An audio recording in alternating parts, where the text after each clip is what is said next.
ચા વિના મને ચેન પડે નહીં. આ ગીત આપણે બધાએ સાંભળ્યું છે. અંગ્રેજો જતા રહે અને ચાની બુરી આદત આપણને આપતા ગયા છે. ચા ન પીવી જોઈએ, ચાના ખૂબ ગેરફાયદા છે, બધું જ જાણીએ છીએ, પરંતુ ચા છૂટતી નથી, એ પણ વાસ્તવિકતા છે. તો ચા છોડવી જોઈએ તો તેના વિકલ્પમાં શું લેવું જોઈએ, ચાને સાથે સાથે શું એવી સાવધાની રાખીએ કે ચાના નુકસાનથી આપણે બચી શકીએ. અને ચાના ઘણા બધા વિકલ્પો આપણી પાસે હોય છે, પરંતુ આપણે તેની માહિતી ક્યારે મેળવી નથી અથવા તો મેળવવાનો પ્રયત્ન નથી કર્યો. તો આજના વિડીયોમાં આપણે વાત કરવી છે કે ચા છોડીશું તો તેના વિકલ્પ રૂપે શું લઈ શકાય, જે લેવાનું છે તે બનાવવાનું કેવી રીતે છે, અને જે લઈશું કેટલા બધા મહત્વના ફાયદા છે. આ તમામ પ્રકારના ફાયદાઓથી વિસ્તારથી વાત કરીશું આજના વિડીયોમાં.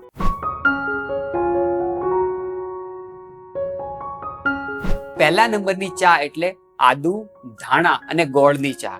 બનાવવાની કેવી રીતે છે? 1 ગ્લાસ પાણી લેવાનું છે, તેની અંદર અડધી ચમચી સૂકા ધાણાના અધકચરા ખાંડીને નાખવાનો છે, નાના અમથા આદુનો ટુકડો નાખવાનો છે અને સ્વાદ પ્રમાણે તેની અંદર ગોળ નાખવાનું છે. અને આ પાણીને સારી રીતે ઉકાળવાનું છે. પાણીને એટલું ઉકાળવાનું છે કે લગભગ 50% કરતાં વધારે પાણી બચી જાય. 50% કરતાં ઓછું પાણી જે બચે છે એને ગાળી લેવાનું છે. તેની અંદર સ્વાદ પ્રમાણે થોડી માત્રામાં તેની અંદર લીંબુ નાખવું હોય તો નાખી શકાય, ન નાખવું હોય તો લીંબુ નાખ્યા વગર પણ તમે આને પી શકો છો. આપણને એમ થાય કે આદુ, ધાણા, ગોળ, આને તો કોઈ સ્વાદ આવતો હશે ખરો? બહુ સરસ સ્વાદિષ્ટ આ ચા બનતી હોય છે. દક્ષિણ ભારતમાં જે કોઈ લોકો પંચકર્મ સેન્ટરમાં જતા હોય છે પંચકર્મ કરાવવા માટે, તે લોકોને જે ચા આપવામાં આવે છે તેમાં વિવિધ પ્રકારની ચામાં એક પ્રકારની આ ચા પણ આપવામાં આવે છે.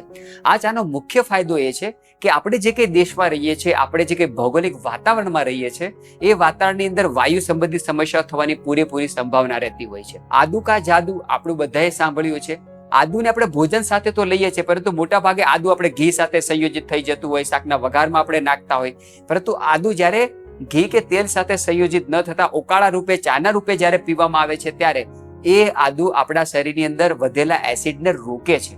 આદુ સ્વભાવે ભલે ઉષ્ણ છે, છતાં એ આપણા શરીરની અંદર પીએચ વેલ્યુ જાળવી રાખવા માટે મદદગાર સાબિત થાય છે. આદુ હાઈલી અલ્કલાઇન છે અને આદુ જ્યારે ધાણા અને ગોળ સાથે આપણે લઈએ છીએ ત્યારે એ આપણા શરીરની અંદર જેને એસિડિટી દૂર કરે છે, લીધેલા ભોજનને પચવા માટે ખૂબ મદદગાર સાબિત થાય છે. ધાણા, આદુ અને ગોળની ચાનું જ્યારે આપણે સેવન કરીએ છીએ ત્યારે આપણી થાઇરોઇડ ગ્રંથિ સારી રીતે કાર્ય કરે છે અને થાઇરોઇડ જેવી ગંભીર સમસ્યાથી આપણે બચી શકીએ છીએ. ગોળનું સંયોજન ધાણા અને સૂંઠ સાથે થાય છે ત્યારે એ આપણા શરીરની અંદર રક્ત ધાતુને શુદ્ધ કરે છે, આપણા શરીરની અંદર રક્ત ઉષ્ણતા ઓછી કરે છે અને નવું લોહી બનવા માટે ખૂબ મદદગાર સાબિત થાય છે.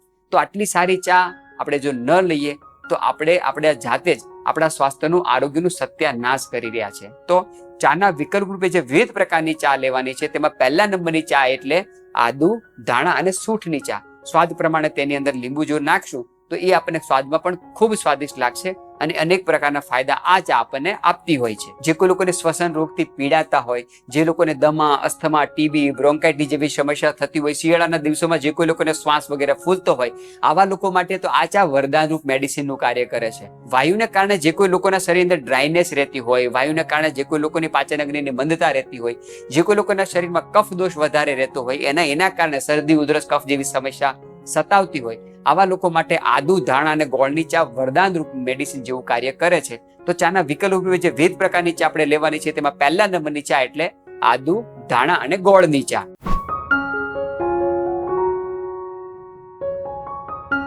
ચાના વિકલ્પ રૂપે બીજા નંબરની ચા એટલે પલાશ ટી. ટી તો આપણને બધાને ખબર છે. પલાશ એટલે શું? સંસ્કૃતની અંદર કેસુડાનો જે ઝાડ છે એના જે ફૂલ આવે છે તેને પલાશ કહેવામાં આવે છે. ભારતની અંદર ખાસ કરીને વિદર્ભ ક્ષેત્ર છે, નાગપુર છે, વર્ધા છે, કે જ્યાં મોટા પ્રમાણમાં ગરમી પડે છે, તે ક્ષેત્રોની અંદર ભારતમાં સૌથી વધારે કેસુડાના ઝાડ તમને ત્યાં જોવા મળશે.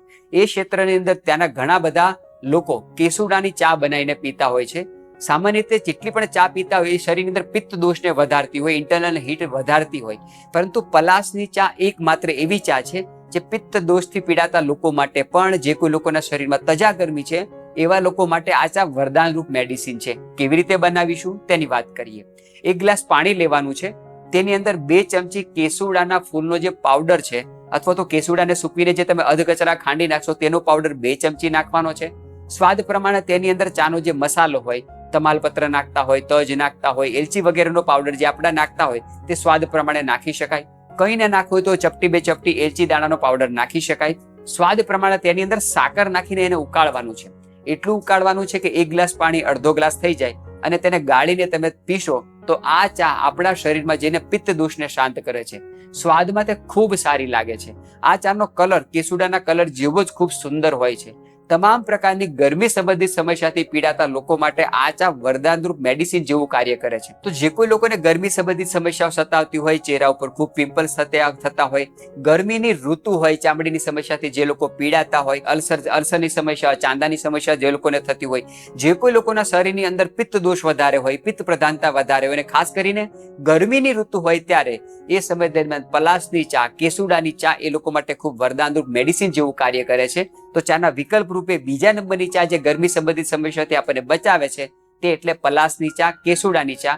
ગરમીના દિવસોમાં અને ખાસ કરીને પિત્ત સંબંધિત સમસ્યાથી પીડાતા લોકોએ આ ચાનું સેવન જરૂર કરવું જોઈએ.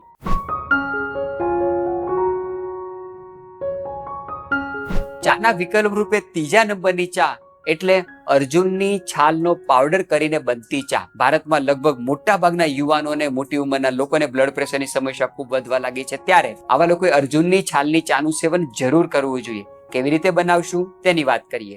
1 ગ્લાસ પાણી લેવાનું છે, 1 ચમચી અર્જુનની છાલનો પાવડર નાખવાનો છે, સ્વાદ પ્રમાણે તેમાં ગોળ નાખવાનો છે, ઉકાળવાનું છે. વિવિધ પ્રકારના જે મસાલા જે છે જે આપણે ચામાં નાખતા હોય, એલચીનો પાવડર, તજનો પાવડર, તમાલપત્રનો પાવડર, જાયફળનો પાવડર, જાવંત્રીનો પાવડર, આ બધી વસ્તુને મિશ્રણ કરીને મસાલા રૂપે તેની અંદર નાખી શકાય. પાણીને એટલું ઉકાળવાનું છે કે 1 ગ્લાસનું પાણી ઉકળીને અડધો થઈ જાય અને ગાળીને તેનું સેવન તમે કરી શકો. આ ચાને દૂધ સાથે પણ લેવી હોય તો પણ બનાવી શકાય. કેવી રીતે લેવાની છે? 1 કપ પાણી લેવાનું છે, 1 કપ દૂધ લેવાનું છે, બંનેને મિક્સ કરી દેવાનું છે અને તેની અંદર 1 ચમચી અર્જુનની છાલનો પાવડર નાખવાનો છે અને 1 ચમચી કે 2 ચમચી સ્વાદ પ્રમાણે સાકર નાખવાની છે. જ્યારે આપણે દૂધ નાખીએ છીએ ત્યારે તેની અંદર ગોળ ન નાખતા માત્ર સાકર જ નાખવાની છે અને જે બીજા ચાના મસાલા હતા તે પણ આપણે નાખી શકાય. તો અર્જુનની છાલની ચા સિમ્પલ પાણી સાથે પણ લઈ શકાય. ઉકાળો કરીને અને દૂધ અને પાણીનું મિશ્રણ કરીને સાકર સાથે એનું ઉકાળો કરીને એની પણ ચા બનાવી શકાય.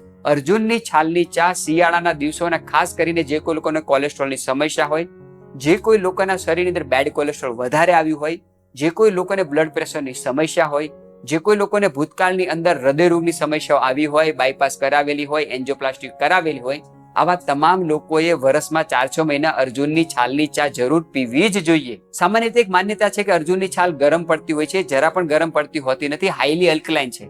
તો રક્ત ધાતુને જ્યારે શુદ્ધ કરવું હોય, શરીરમાંથી બેડ કોલેસ્ટ્રોલ જ્યારે ઘટાડવું હોય, જે કોઈ લોકો વજન ઘટાડવા ઈચ્છતા હોય તેવા લોકોએ અર્જુનની છાલનો ઉકાળો જે દૂધ વગર બનાવવાની વિધિ છે એ પ્રમાણે બનાવીને એનું સેવન જરૂર કરવું જોઈએ.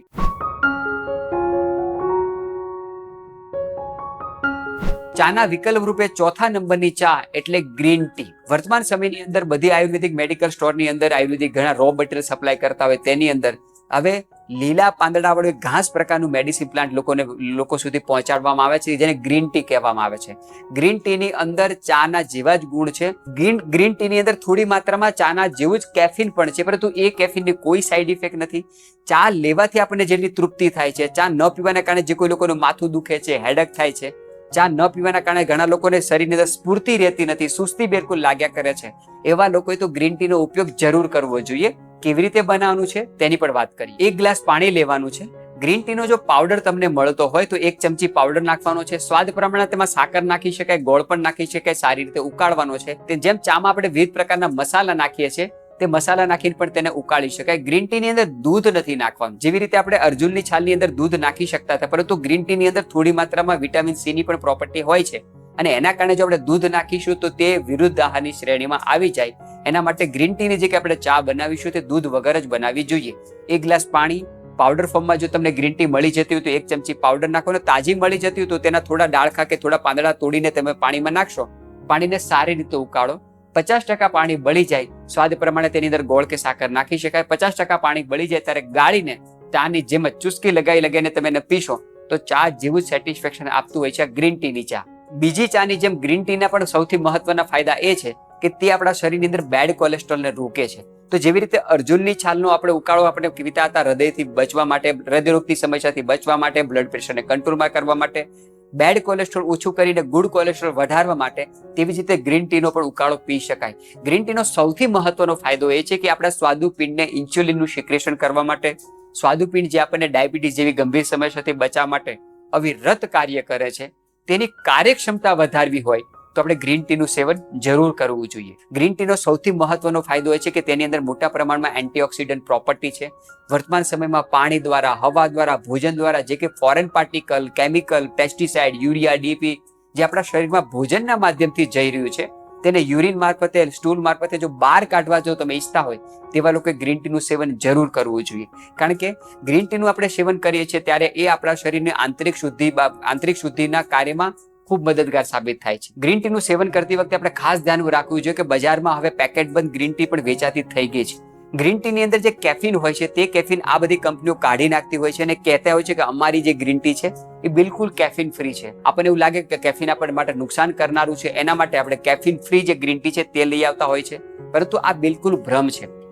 ગ્રીન ટીની અંદર જે કંઈ કેફીન છે એ આપણા આરોગ્ય માટે જરા પણ નુકસાન કરનારો નથી, એ આપણા આરોગ્ય માટે ઉલટો ફાયદા કરનારો છે. હવે બજારમાં જે કે આ ગ્રીન ટીને કેફીન ફ્રી કરવા માટે કે જે કંઈ પ્રોસેસ કરવામાં આવે છે તેની અંદર મોટા પ્રમાણમાં કેમિકલ યુઝ થાય છે અને સાથે સાથે ગ્રીન ટીની અંદર જે નેચરલી મેડિસિન પ્રોપર્ટી છે તે પણ આ કેફીનની સાથે સાથે બિલકુલ નીકળી જાય છે. આ પ્રકારની ગ્રીન ટી આપણને સ્વાદ તો આપશે પરંતુ જણાવેલા સ્વાસ્થ્ય આપને બિલકુલ નહીં આપી શકે. સૌથી સારી પદ્ધતિ એ છે કે ગ્રીન ટીનો પ્લાન્ટ તમે ઘરે વાવો, એના જે કે પાંદડાને તોડીને તમે ગ્રીન ટી બનાવશો તો સૌથી શ્રેષ્ઠ ગ્રીન ટી આ કહી શકાશે. કોઈ પણ ગૃહ ઉદ્યોગ, લઘુ ઉદ્યોગ, કુટીર ઉદ્યોગની અંદર ઘણા લોકો હવે ગ્રીન ટીને સૂકીને પાવડર કરીને વેચતા હોય છે, તે પણ લઈ શકો. પરંતુ જે મોટી મોટી કંપની હોય છે જે કેફીન ફ્રી ગ્રીન ટીના નામથી વેચતી હોય છે, આ પ્રકારની ગ્રીન ટી લેવાનો આગ્રહ જરૂર પણ રાખવો જોઈએ નહીં. તેની અંદર મોટા પ્રમાણમાં કેમિકલ ગ્રીન ટીના માધ્યમથી આપણે આપણા શરીરની અંદર જાતે જ દાખલ કરીએ છીએ. છતાં પણ આપણને એમ લાગે કે ચા વગર મને ચેન નહીં પડે, ચા વગર મારી આંખ નહીં ઉગડે, તો એક આદતનું પાલન કરીએ. આપણે ખાસ સમજવું જોઈએ કે ભારત સિવાય તમે કોઈ પણ દેશમાં જશો તો ચાની અંદર દૂધ નાખીને પીવાની પરંપરા ક્યાંય નથી. ચા જરા પણ નુકસાન કરતી નથી, પરંતુ ચાને અયોગ્ય પદ્ધતિથી આપણે લઈએ છીએ એટલા માટે ચા આપણને નુકસાન કરે છે. તો જો ચા તમારે પીવી જ હોય તો બે આદતોનું પાલન કરો કે ચાની અંદર દૂધ નાખવાનું બંધ કરો અને ચાની અંદર ખાંડ નાખવાનું બંધ કરો. તો કેવી રીતે બનાવીને પીવું જોઈએ? આપણે એક શબ્દ વાપરતા હતા, કાવો. દૂધ વગરની ચા બનાવીને પીતા હતા. જ્યારે વડીલો વાડીએ ગયા હોય, દૂધ ન થયું હોય, દૂધ ફાટી ગયું હોય, ત્યારે સિમ્પલ ચાની ભૂકીનો ઉકાળો તે ખાંડ કે ગોળ નાખીને બનાવીને પીતા હતા. એ ચા ખરેખર સારી હતી. તો શું કરવું જોઈએ? એક ગ્લાસ પાણી લો, તેની અંદર અડધી પોણી ચમચી તમે ચાની ભૂકી છે તે નાખો, સ્વાદ પ્રમાણે ગોળ નાખો, એની અંદર થોડા તુલસીના પાન નાખી શકાય અને ચાના જે કે મસાલા આપણે વાત કરતા હતા, એલચી છે, જાયફળ છે, જાવંત્રી છે, તજ છે, લવિંગ છે, કાળા મરી, આ તમામ પ્રકારના મસાલા નાખો ને સારી રીતે ઉકાળો. એ સારી રીતે ઉકળી જાય પછી એને ગાળીને તેમાં સ્વાદ પ્રમાણે લીંબુ નાખવું હોય તો નાખી શકાય, લીંબુ નાખ્યા વગર પણ ચા પી શકાય. આ ચા નુકસાન કરનારી નથી. પરંતુ ચામાં જ્યારે આપણે દૂધ નાખીએ છીએ અને સાથે સાથે ખાંડ નાખીએ છીએ, ખાંડની અંદર 3 પ્રકારના કેમિકલ હોય છે, ફોર્મેલિન, સલ્ફર ડાયોક્સાઇડ અને એનિમલ ચારકોલ. એ જ્યારે દૂધ મળે છે ત્યારે બિલકુલ વિરુદ્ધાહારની શ્રેણીની અંદર આવી જાય છે અને આ ચા જ્યારે આપણે પીએ છીએ ત્યારે એ વાયુને પણ વિકૃત કરે છે, પિત્ત દોષને પણ વિકૃત કરે છે અને એના કારણે અનેક બધી સમસ્યાઓનો આપણે શિકાર બનીએ છીએ. તો જણાવેલા 4 જે ચાના વિકલ્પ રૂપે એ અપનાવીએ અથવા તો દૂધ અને ગોળ વગરની જે ચા પીશું તો આ ચા આપણને ક્યારે પણ નુકસાન કરશે નહીં. પૂરો પ્રયત્ન કરીએ કે નાના નાના બાળકોને જે ચાની હેબિટ લગાડી છે, દૂધ અને ચા મિક્સ કરવાની બાળકોને જે આપણે આદત લગાડી છે, આ આદતમાંથી બાળકોને જરૂર બહાર કાઢીએ. એમાં જણાવેલા 4 વિકલ્પો તમને 100% મદદગાર સાબિત થશે.